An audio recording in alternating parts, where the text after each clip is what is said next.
बिस्मिल्लाहिर्रहमानिर्रहीम। अस्सलाम वालेकुम।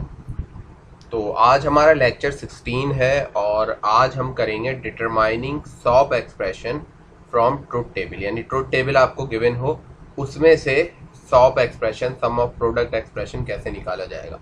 लास्ट लेक्चर में हमने किया था कि सॉप एक्सप्रेशन अगर दिया जाए तो उससे ट्रुथ टेबल कैसे बनाते हैं। अब हम करेंगे ट्रुथ टेबल गिवन हो और उससे सॉप एक्सप्रेशन कैसे निकालते हैं। तो भाई तरीकाकार क्या है इसका? तरीकाकार ये है कि ट्रुथ टेबल के आउटपुट जहां पे 1 आ रहा हो, हमें पता है सॉप एक्सप्रेशन जो होती है वो इक्वल होती है 1 के।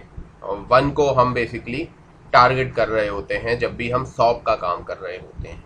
तो जहां जहां आउटपुट 1 हो वहां हम इनपुट का कॉम्बिनेशन देखेंगे जो कि बाइनरी फॉर्मेट में होगा, बाइनरी वैल्यूज होंगी। तो इनपुट के साथ वेरिएबल असाइन होते हैं, ABCD XYZ जो भी है। तो हम देखेंगे कि जो भी इनपुट जो बाइनरी फॉर्मेट में दिया हुआ उसका वेरिएबल क्या असाइन है, जो जिस कॉलम में होगा। तो हम वो देख लेंगे, जो वेरिएबल उसके साथ असाइन होगा, अगर 1 आ रहा है, फर्ज करें A का कॉलम है और उसमें 1 लिखा हुआ है, तो हम लिख देंगे A डायरेक्ट। और B के कॉलम में फर्ज करें 0 आ रहा है, जिस पे आउटपुट 1 आ रहा है, तो हम उसको लिखेंगे B बार। यानी जहां 1 है उसका वेरिएबल वैसी का वैसी लिख दिया जाएगा। और अगर इनपुट कॉम्बिनेशन में 0 कहीं पे आ रहा है तो उसको हम कॉम्प्लीमेंट फॉर्म में लिख देंगे। तो चलें भाई सवाल सॉल्व करते हैं ताकि और क्लियर हो जाए। तो भाई ये एक ट्रुथ टेबल दिया हुआ है और कहा यह जा रहा है कि इससे आप सॉप एक्सप्रेशन निकालें। निकाल लेते हैं भाई।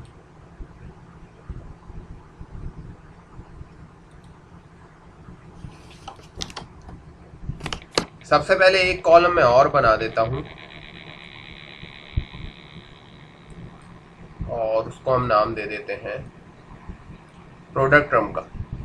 ठीक है, PT लिख रहा हूं, PT stand for product term. सही है। तो पहला काम हमने क्या करना है, हमने देखना है कि आउटपुट पे 1 कहां पे आ रहा है, क्योंकि जो हमारा सॉप एक्सप्रेशन होता है, जो प्रोडक्ट टर्म होती है, वो इक्वल हम लेते हैं 1 के। तो 1 यहां आ रहा है। सही है, पहला 1 आ रहा है। तो अब इसकी हमें प्रोडक्ट टर्म लिखनी है। तो हम बाइनरी कॉम्बिनेशन देखें तो इनपुट है ABC और बाइनरी कॉम्बिनेशन बन रहे हैं 0 1 1। यानी A है 0, B है 1 और C भी है 1। तो इसमें तरीकाकार क्या है कि अगर 0 आ रहा हो तो उसको कॉम्प्लीमेंट फॉर्म में लिख देंगे, 1 आ रहा होगा तो ऐसे लिख देंगे। तो A है 0 तो हम लिख देंगे A बार। B 1 है तो B को हम वैसे लिख देंगे, चाहे तो डॉट लगा दें ताकि पता चले कि प्रोडक्ट बना रहे हैं हम। B और तीसरा C इज इक्वल टू 1 है तो C हमने वैसे ही ले लिया। ठीक है, एक और 1 कहाँ आ रहा है? बिल्कुल इसके नीचे आ रहा है भाई।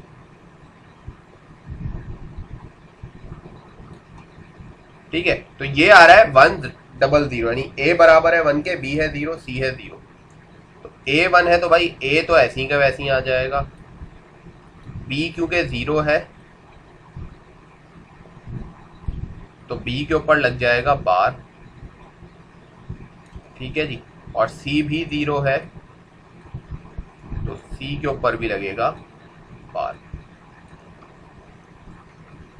नेक्स्ट है जी, एक और 1 हमें मिल रहा है। टोटल 4 1 है इसमें और 3 इनपुट है। यानी जो पॉसिबल कॉम्बिनेशन बनते हैं 3 इनपुट के वो 8 बनते हैं, जिसमें से 4 1 है।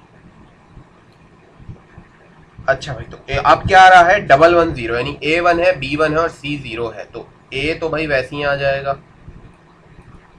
B भी वैसे ही आ जाएगा। ठीक है भाई। और C क्योंकि 0 है तो C पे लग जाएगा बार।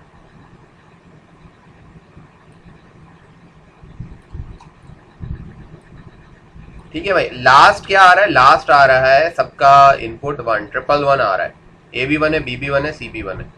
तो ये सिंपल क्या हो जाएगा, सारे ही 1 है तो A B और C, चाहे तो डॉट लगा देंगे। ठीक है भाई, तो ये जमा हो गई हमारे पास प्रोडक्ट टर्म। और सॉप का एब्रीविएशन क्या होता है? सम ऑफ प्रोडक्ट्स, यानी सम ऑफ प्रोडक्ट टर्म। तो अब इन सबको हम क्या करेंगे? सम की फॉर्म में लिख देंगे। यानी चाहे तो x इज इक्वल टू लिख भी दें हम कि x is equal two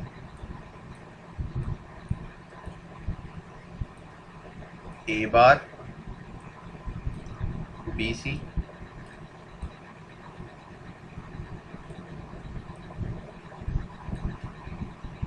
plus A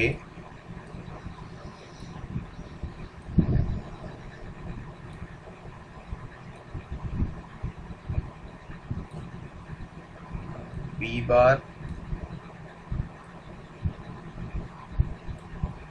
C bar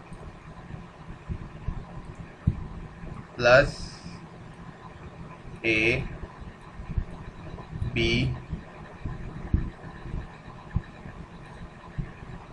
C बार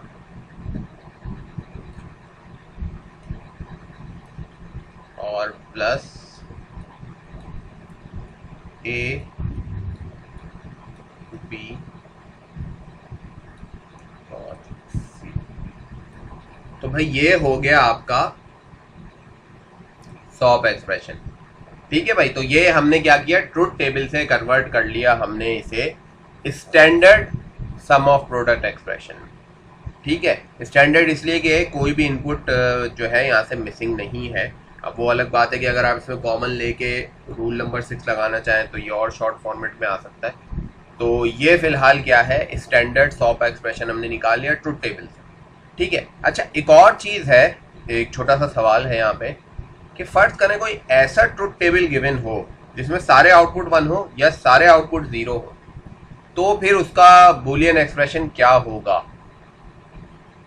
ये एक सिंपल सा सवाल है, चाहे हम सॉप की बात करें चाहे पॉज की बात करें।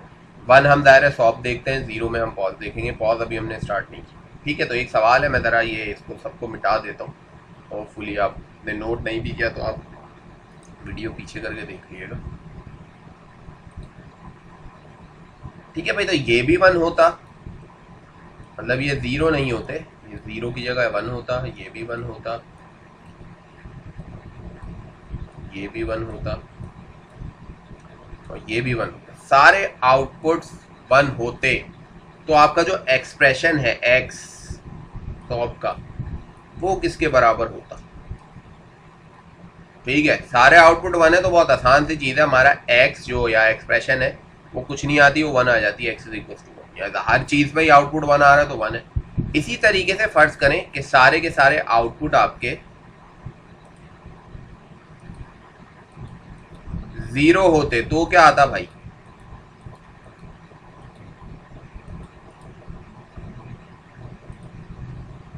ठीक है, सारे के सारे आउटपुट आपके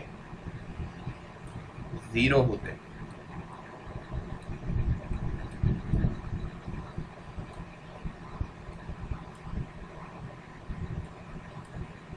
तो क्या आता आउटपुट। और मेरे ख्याल में आपने गैस कर लिया होगा कि जब सारे के सारे आउटपुट हों तो क्या आउटपुट आएगा, सॉरी एक्सप्रेशन क्या आएगा आपका।